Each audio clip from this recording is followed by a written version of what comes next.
Armenia might beat you. Հնարավոր է Եվրամիությանը իրենցից շուտ միանաք, You might join the EU բայց before դուք they էլ մի քիչ Ռուսաստանի խնդիր also ունեք, have բան their վարչապետը Russian ինչն է problem. կանգնեցնում, Prime հետ Minister, what պահում։ is holding you back? Nothing is Ոչինչ մեզ հետ չի պահում, քանի որ մենք just adopted նոր ենք ընդունել օրենք about the start of the process of accession. Եվրոպական միությանը անդամակցելու գործընթացը սկսելու մասին։ I'm sorry, first of all, Նախ առաջ թույլ տվեք concern express our մեր մտահոգությունը հայտնել and condemnation եւ connected ցավակցություն Israeli կապված latest action strike to Իրանի վրա Իսրայելի վերջին it հարձակման հարվածի հետ, fragile stability that we have որը կասկածի տակ է դնում, հարցականի տակ է դնում այն փխրուն կայունությունը, որն ունենք տարածաշրջանում, եւ մենք շատ մտահոգված ենք։ Եվ շարունակելով դա, ու ընդհանուր առմամբ դուք նշեցիք, որ Ռուսաստանի But you have խնդիր Russian, կամ you have Russian troops in your territory. ռուսական which, զորք has ունեք been a ձեր problem տարածքում, for other countries trying to join որը you. խնդիր And I է don't wanna get եղել to այլ երկրների համար, որոնք փորձում են Եվրամիությանը միանալ։ Եվ ես ցանկանում եմ Իրանի վրա Իսրայելի հարվածի եւ Իրանի հնարավոր արձագանքի հարցին հարց ու պատասխանի ժամանակ հասնել։ Ուրախ եմ, որ այդ հարցը առաջ քաշեցիք, դրա մասին էլ կխոսենք, բայց երբ ես Երևանում էի անցյալ տարի, քաղաքը ընդդիմադիր քաղաքական կուսակցության կիրակնորյա երթի պատճառով կաթվածահար էր, քաղաքի կենտրոնը սառեցված կարծես դիներ։ Ռուսական զորք ունեք նաև ձեր տարածքի մի մասի վրա, Եվրոպական միությունն էլ էներգետիկ կախվածություն ունի Բաքվից, ինչը խնդիր է։ Կարող եք լսարանին ներկայացնել ինչ ուղղություններով, ինչ հարցերի ուղղությամբ եք աշխատում Եվրամիության անդամակցելու համար։ Արդեն ասացի, որ վերջերս ընդունել ենք օրենք, խորհրդարանն ընդունել է օրենք Եվրամիությանը անդամակցելու գործընթացը սկսելու մասին։ Եվ այժմ մենք շատ սերտ համագործակցություն ունենք Եվրոպական միության հետ։ Մյուս կողմից, սակայն, մենք մտադիր չենք մեր կապերը Ռուսաստանի հետ խզել, քանի որ մեր քաղաքականությունը, մեր արտաքին քաղաքականությունը հավասարակշռված եւ հավասարակշռող է։ Դա է մեր ռազմավարությունը։ Մյուս կողմից, դուք նշեցիք երթերը։ Ես կարծում եմ, երթերը շատ սովորական երևույթ են ցանկացած ժողովրդավարական երկրի համար, քանի որ շատ կարևոր է իմանալ, որ Հայաստանում մենք հուսալի մեխանիզմ ունենք ազատ եւ ժողովրդավար ընտրությունների համար, որոնցով ձևավորվում են խորհրդարանը, կառավարությունը եւ Հայաստանի քաղաքացիները միշտ հնարավորություն ունեն իրենց կարծիքը արտահայտելու, բայց շատ կարևոր է նշել, որ ժողովրդավարությունը մեզ համար ռազմավարություն է։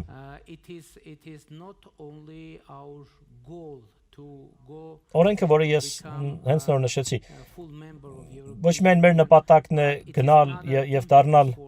Եվրոպական միության լիարժեք անդամ, դա մեզ համար հերթական խթան է, որպեսզի շարունակենք եւ ի կատարածենք եւ ընդլայնենք ժողովրդավարական բարեփոխումների մեր օրակարգը եւ մենք հույս ունենք, որ ժամանակի ընթացքում, երբ Եվրամիությանը լիարժեք անդամակցության դիմում ներկայացնենք, այն դա կլինի արժանիքահեն դիմում, քանի որ մենք կկարողանանք ի կատարածել իսկական, ամբողջական եւ խորը ժողովրդավարական բարեփոխումներ, եւ դա է մեր օրակարգը։ Մյուս կողմից, դուք գիտեք, որ մենք բարդ իրավիճակ ունենք մեր տարածաշրջանում եւ դուք էլ նշեցիք ռուսական զորքի արկայությունը մեր երկրում, ներկայությունը մեր երկրում, բայց ես ուզում եմ նշել, որ նաեւ եվրոպական դիտորդների առաքելություն ունենք մեր երկրում, ովքեր դիտարկում են Ադրբեջանի հետ սահմաններին վիճակը եւ մյուս կողմից վերջին տարիների ընթացքում ռուսական զորքի մեր երկրում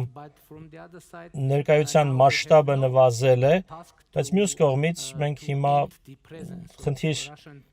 չենք դնում another task to be ավարտել able with, ռուսական զորքի ներկայությունը, բայց մենք այլ խնդիր ենք դնում։ Մենք խնդիր ունենք տարածաշրջանի երկրների հետ sustainable and lasting peace in our region. մնայուն տևական խաղաղություն հաստատել մեր տարածաշրջանում։ Եվ գիտեք, որ այս տարի մենք կարողացանք Ադրբեջանի հետ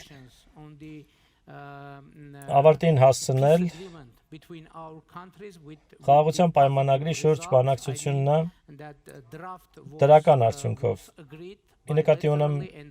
տեքստի նախագիծը երկկողմ համաձայնեցվեց եւ երկկողմ հաստատում ստացավ եւ հիմա ժամանակն է ստորագրելու խաղաղության պայմանագիրը։ Եվ այժմ մենք Ադրբեջանի հետ քննարկում ենք, թե ինչպես հասնել այդ կետին եւ ստորագրել խաղաղության պայմանագիրը։ Գիտեք, որ մենք կայուն եւ բարիդրացիական հարաբերություններ ունենք Իրանի եւ Վրաստանի հետ։ Մյուս կողմից մենք հիմա բավական ակտիվ երկխոսություն ունենք Թուրքիայի հետ եւ մենք հույս ունենք, որ համաձայնությունը, որին կարողացել ենք Թուրքիայի հետ հասնել 2022 թվականին, ի կատար կացվի պայմանավորվածությունը։ Առնվազն մեր սահմակային սահմանի մասնակի բացման համար դիվանագիտական անձնագիր ունեցող անձանց եւ երրորդ երկրների քաղաքացիների համար այդ սահմակային սահմանի բացումը մենք հուսով ենք այս պայմանավորվածությունը կարողանանք կյանքի կոչել եւ ընդհանուր առմամբ մենք հասկանում ենք մենք չենք ուզում գալ Եվրոպական միություն եւ բերել կոնֆլիկտներ Եվրոպական միություն։ Մենք առաջին հերթին ցանկանում ենք լուծել հնարավոր հակամարտությունները մեր տարածաշրջանում, ձևավորել խաղաղություն եւ խաղաղություն բերել Եվրոպական միություն։ Դա է մեր ռազմավարությունը։ Մի բան էլ ավելացնեմ։ Մի բան ավելացնենք Եվրոպական միության խաղաղ կյանքին։ Վարչապետ Փաշինյան, ձեզ հարց ունեմ սլայդոից ուղղված։ Հարցը հետեւյալն է. Արդյոք Հայաստանի ճանապարհը դեպի Եվրամիություն կապված է Վրաստանի ճանապարհի հետ։ Իրականում այո, որովհետև ընդհանուր առմամբ մենք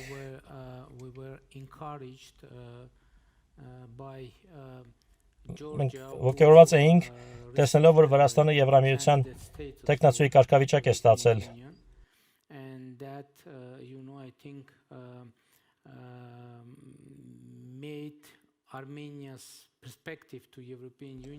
Դրա արդյունքում Հայաստանի Եվրամիության հետ կապված հեռանկարն ավելի իրատեսական էր դարձել մեր ժողովրդի, մեր քաղաքացիների համար եւ իհարկե գիտեք, հիմա երկու հարևան երկրներ ունենք, որոնք Եվրոպական միության անդամակցության տեխնացուներ են, Թուրքիան եւ Վրաստանը եւ իհարկե ավելի իրատեսական կլիներ Հայաստանի համար դառնալ Եվրոպական միության անդամ, ունենալով հարևան կամ Եվրոպական միության անդամ լինել կամ դառնալ հարևան երկրների հետ միասին կամ հարևան երկրի հետ միասին։ Դա նշանակում է ունենալ Եվրոպական միության հետ ընդհանուր ցամաքային սահման։ Այսպես Էլեոնորա Տոֆուրո աշխատում է Միլանում գտնվող գիտահետազոտական կենտրոնում։ Հարց պարոն Փաշինյանին, ես ձեզնից հարցազրույց վերցնելու պատիվ ունեցա Միլանում 2019 թվականին, երբ Հայաստանի Եվրամիության անդամակցելու հեռանկարը գիտական ֆանտաստիկայի ժանր կարող էր թվալ այն ժամանակ, բայց հիմա հարցս վերաբերում է Եվրասիական տնտեսական միությանը Հայաստանի անդամակցությանը, ինչպես գիտեք, դա շատ կարևոր խոչընդոտ է ապագայում Եվրոպական միությանն անդամակցելու ճանապարհին։ Ինչպես եք այս խնդրին վերաբերվում, ինչպես եք լուծելու այս երկընտրանքը։ Շնորհակալություն, պարոն վարչապետ։ Շնորհակալություն հարցի համար։ Մենք իհարկե հասկանում ենք, որ մենք չենք կարող լինել